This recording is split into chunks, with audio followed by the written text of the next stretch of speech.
A number of comments have objected to you using the general term the West, and they want you to be more specific because there is no monolithic bloc called the West. It is an unfair generalization, they say.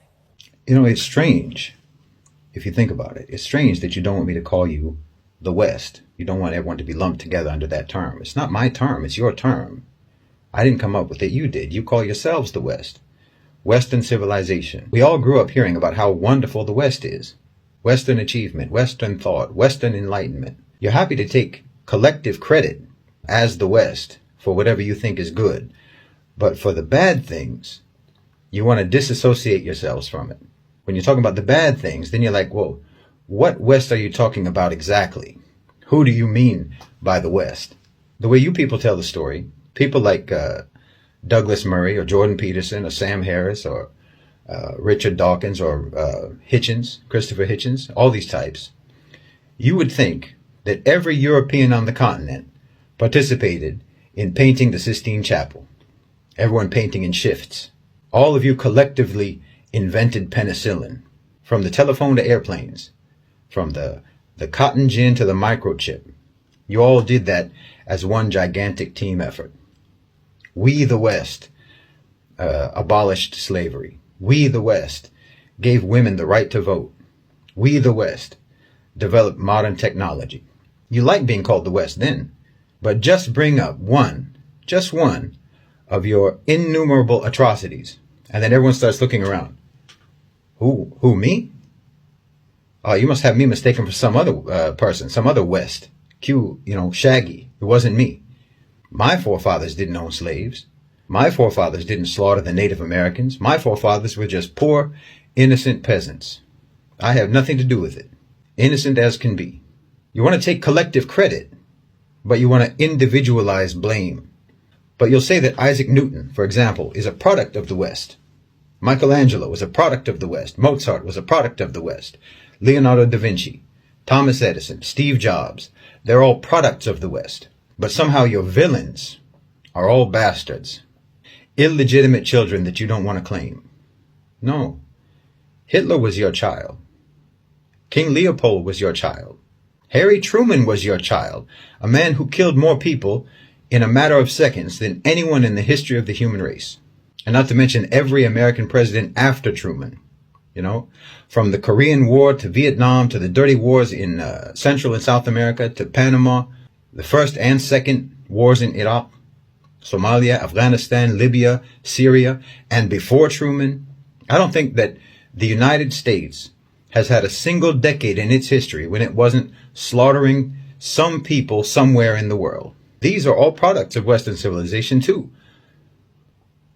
But anytime these crimes get brought up, you deny collective responsibility.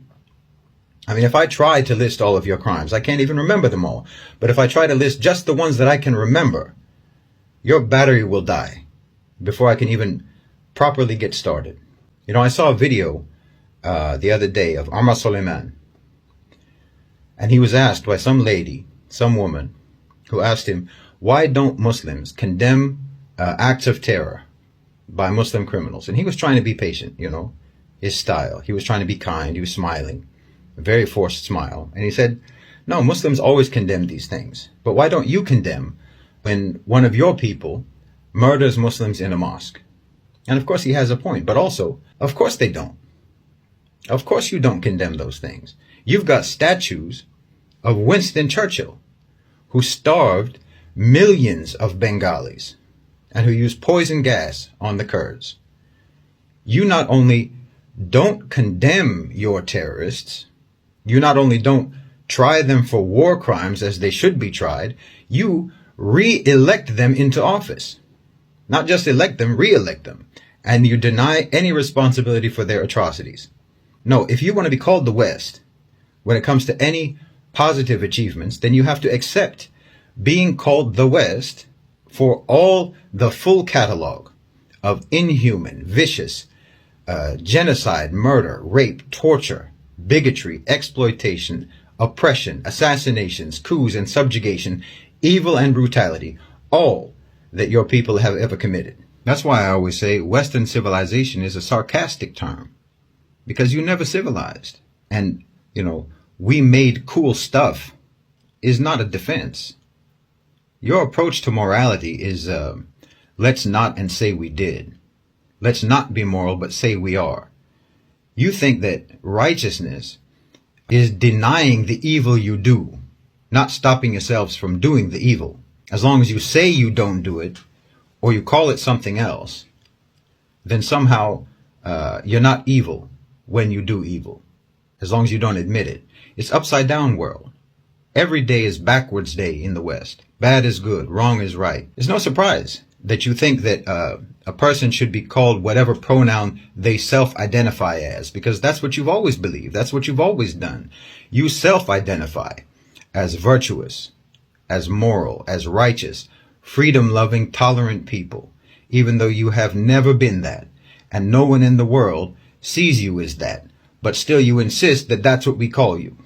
You insist that we deal with you as if that's what you are. You've always believed that the whole world should participate in your self-delusion. So of course you came up with this idea that a man should be called a woman and treated as a woman if he believes that that's what he is, or a woman a man. This isn't new with you. It's always been the way you believed. It's always been the way you functioned in the world. That you believed that you had the right to defy objective reality, and that your own victims had no right to define you. No matter what, you insist on your own blamelessness. And I'm telling you, how on earth do you expect to ever stop doing blameworthy things if you think that you are immune from blame no matter what you do? Yes, okay, your forefathers were probably poor peasants. I agree with you. They didn't participate in the crimes of the West. They didn't participate in colonization or imperialism. But then they also have no reason to take pride in the achievements of the West either, and neither do you. They were victims of the West in their own way, and so are you. If you want to disassociate yourself from the crimes, then disassociate yourself from the achievements, and realize that you and your forefathers and your ancestors were all abandoned and betrayed and duped by propaganda about Western civilization. No one ever cared about your development or your forefathers' development. No one ever cared about your welfare or your forefathers' welfare. No one ever cared about your upliftment or theirs. No one ever cared about your life. Not yours, not your forefathers, not your ancestors. And the West doesn't care about you now. But here you are defending it, like you have no self-esteem, like you have no pride. You and I both know the West doesn't care if you starve to death. They don't care if you get kicked out of your home and live on the streets. If you spend the rest of your life drowning in debt, they don't care. If you fry your brains on drugs, they don't care. And if you decide that life is too hard, they'll help you kill yourself. That's the West. And that's what the West thinks of you.